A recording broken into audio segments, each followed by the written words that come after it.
দীঘলীয়া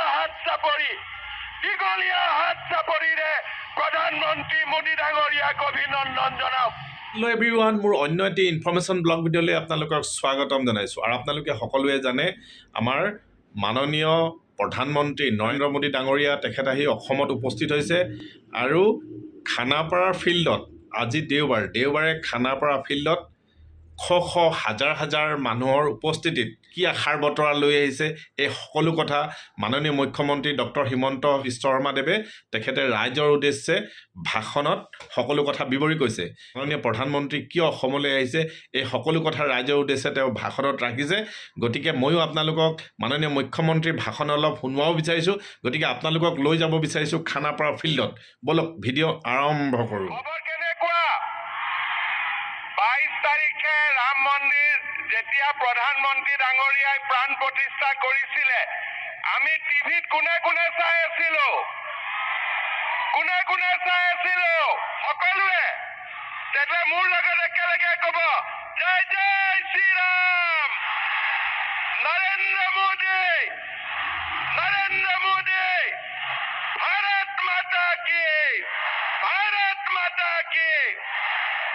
আজিৰ সভাত আমাৰ মাজত উপস্থিত বিশ্বৰ সবাতোকৈ জনপ্ৰিয় নেতা, উত্তৰ পূব আৰু অসমৰ প্ৰকৃত হিতৈষী আৰু আমাৰ সকলোৰে আদৰৰ সন্মানৰ প্ৰধানমন্ত্ৰী নৰেন্দ্ৰ মোদী ডাঙৰীয়া, অসমৰ মহামান্য ৰাজ্যপাল গোলাব চান্দ কাটাৰিয়া ডাঙৰীয়া, ভাৰত চৰকাৰৰ মন্ত্ৰী আমাৰ সকলোৰে সন্মানৰ সৰ্বানন্দ সোণোৱাল ডাঙৰীয়া, ভাৰত চৰকাৰৰ ৰাজ্যিক মন্ত্ৰী ৰামেশ্বৰ তেলী ডাঙৰীয়া, অসম চৰকাৰৰ মন্ত্ৰী অতুল বৰা ডাঙৰীয়া, বিটিআৰ প্ৰধান প্ৰমোদ বড়ো ডাঙৰীয়া, কাৰ্বি আলং স্বায়ত্তশাসিত পৰিষদৰ মুখ্য কাৰ্যবাহী সদস্য তুলিৰাম ৰংহাং ডাঙৰীয়া, উত্তৰ কাছাৰ স্বায়ত্তশাসিত পৰিষদৰ মুখ্য কাৰ্যবাহী সদস্য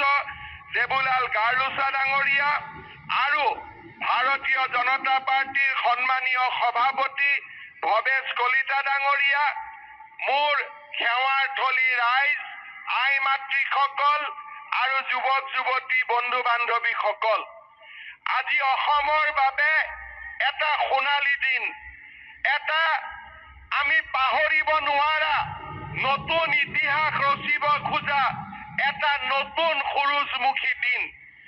এটা দিনত 11,600 কোটি টকাৰ প্ৰকল্প আমাৰ অসম মাতৃয়ে লাভ কৰিছে। এয়া অসমৰ ইতিহাসত আগতে কেতিয়াও সম্ভৱ হোৱা নাছিল। শ্ৰদ্ধাৰ ৰাইজ, আজি আমি ৰাজ্যখনলৈ এবাৰ উভতি চাওঁ। প্ৰধানমন্ত্ৰী নৰেন্দ্ৰ মোদী ডাঙৰীয়াৰ নেতৃত্বত আলফাৰ শান্তি চুক্তি, বড়ো চুক্তি, কাৰ্বি চুক্তি, ডিমাচা চুক্তি, আদিবাসী শান্তি চুক্তি, আজি আমাৰ অসম মাতৃ বহু বছৰৰ পিছত গুলী বোমা বাৰুদৰ পৰিৱৰ্তে আজি বহু বছৰৰ মূৰত এক শান্তিৰ কপৌ চৰাই আমাৰ অসম মাতৃৰ বুকুলৈ উভতি আহিছে। হাজাৰ যুৱকে সন্ত্ৰাসবাদ ত্যাগ কৰি আমাৰ মূল খুঁটিলৈ উভতি আহিছে।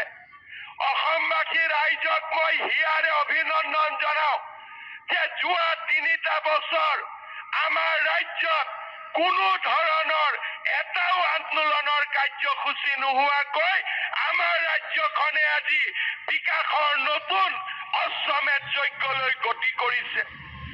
আমি আমাৰ প্ৰজন্মই কেতিয়াও সপোনতে ভবা নাছিলো যে ধলাত ব্ৰহ্মপুত্ৰৰ ওপৰত দলং হব, বগীবিলত ব্ৰহ্মপুত্ৰৰ ওপৰত দলং হব, নুমলীগড়ৰ পৰা গহপুৰলৈ টানেল হব, কলীয়া ভোমোৰাত আৰু এখন দলং হব, শৰাইঘাটত আৰু এখন দলং হব, গুৱাহাটী উত্তৰ গুৱাহাটীৰ মাজত নতুন দলং হব, মাজুলী যোৰহাটৰ মাজত দলং হব, মাজুলী লখিমপুৰৰ মাজত দলং হব, শুৱালকুছি পলাশবাৰীৰ মাজত দলং হ'ব, নাৰেংগী কুৰুৱাৰ মাজত দলং হ'ব, ফুলবাৰীৰ ওপৰত দলং হ'ব। 9খনকৈ ব্ৰহ্মপুত্ৰৰ ওপৰত আজি প্ৰধানমন্ত্ৰী মোদী ডাঙৰীয়াৰ কাৰণে দলং নিৰ্মাণ হৈছে। আমাৰ প্ৰজন্মই আমি কেতিয়াও ভবা নাছিলো যে অসমত 23খন মেডিকেল কলেজ হ'ব পাৰে। আমাৰ প্ৰজন্মই কেতিয়াও ভবা নাছিলো কাজিৰঙাৰ ওপৰত এলিভেটেড কৰিডৰ হ'ব পাৰে, গুৱাহাটীত ৰিং ৰোড হ'ব পাৰে। আমাৰ প্ৰজন্মই কেতিয়াও ভবা নাছিলো যে অসমত 17খনকৈ কেঞ্চাৰ হস্পিটাল হ'ব পাৰে। আমাৰ প্ৰজন্মই আমি কেতিয়াও ভবা নাছিলো যে অসমত অসম মালাৰ দৰে কাৰ্যসূচী ৰূপায়ণ হ'ব পাৰে। আমাৰ প্ৰজন্মই আমি কেতিয়াও ভবা নাছিলো যে গুৱাহাটী মেডিকেল কলেজত 3000 কোটি টকাৰে পূৰ্ব ভাৰতৰ আটাইতকৈ ডাঙৰ মেডিকেল কলেজ অসমত হ'ব পাৰে। আমি কেতিয়াও কল্পনা কৰা নাছিলো যে আমাৰ অসমত এইমছ আহিব পাৰে। আমাৰ প্ৰজন্মই কেতিয়াও কল্পনা কৰিব পৰা নাছিলো ৰাষ্ট্ৰীয় ঘাইপথ চৌদিশে নতুনকৈ নিৰ্মাণ হ'ব পাৰে। আমাৰ প্ৰজন্মই কেতিয়াও কল্পনা কৰা নাছিলো যে ৰেলৰ ওপৰত দ্বৈত ৰেলপথ হ'ব পাৰে। আমাৰ প্ৰজন্মই কেতিয়াও কল্পনা কৰা নাছিলো 20 লাখ দৰিদ্ৰ লোকে গৃহ প্ৰধানমন্ত্ৰীৰ আৱাস যোজনা পাব পাৰে। আমাৰ প্ৰজন্মই কেতিয়াও কল্পনা কৰা নাছিলো যে আমি লাখপতি বাইদেউ বনাব পাৰো। আমি কেতিয়াও কল্পনা কৰা নাছিলো। আমাৰ প্ৰজন্মই কেতিয়াও কল্পনা কৰা নাছিলো যে 30 লাখ পৰিয়ালে অৰুণোদয় আঁচনি পাব পাৰে। আমাৰ প্ৰজন্মই কেতিয়াও কল্পনা কৰা নাছিলো 2,85,00,000 লোকে বিনামূলীয়া চাউল পাব পাৰে। আমাৰ প্ৰজন্মই কেতিয়াও কল্পনা কৰা নাছিলো যে ঘোষ নিদিয়াকৈ অসমত 1 লাখ চৰকাৰী চাকৰি হ'ব পাৰে। শ্ৰদ্ধাৰ ৰাইজ, মাত্ৰ এজন ব্যক্তিৰ অসম প্ৰেমৰ কাৰণে আজি অসম মাতৃ উন্নয়ন আৰু বিকাশৰ এক নতুন সূচত আজি অৱতীৰ্ণ হৈছে। আৰু সেইগৰাকী ব্যক্তিয়ে হ'ল আমাৰ আদৰৰ প্ৰধানমন্ত্ৰী নৰেন্দ্ৰ মোদী ডাঙৰীয়া, যাৰ কাৰণে আজি আমি এই পৰ্যায়ত উপনীত হৈছো। আমি অসমীয়া কৃতজ্ঞ। আমি কৃতজ্ঞ অসমীয়াই প্ৰধানমন্ত্ৰী ডাঙৰীয়াৰ ওচৰত আমি অংগীকাৰ কৰিছো দুৰ্নীতিৰ পৰিৱৰ্তে নিকা প্ৰশাসন, দৰিদ্ৰৰ বিকাশ, যুৱকৰ কৰ্ম সংস্থাপন আৰু এক আন্দোলন বিবৰ্জিত পৰিৱেশৰ মাজেৰে আমি আমাৰ অসমক ভাৰতৰ সৰ্বশ্ৰেষ্ঠ ৰাজ্যত আমি পৰিণত কৰিম। শ্ৰদ্ধাৰ ৰাইজ, মই কৃতজ্ঞ অসমীয়াক অনুৰোধ কৰিম সকলোৱে থিয় হৈ দীঘলীয়া হাত চাপৰিৰে প্ৰধানমন্ত্ৰী নৰেন্দ্ৰ মোদী ডাঙৰীয়াক অভিনন্দন জনাওক। দীঘলীয়া হাত চাপৰিৰে প্ৰধানমন্ত্ৰী মোদী ডাঙৰীয়াক অভিনন্দন জনাওক। মোদী মোদী।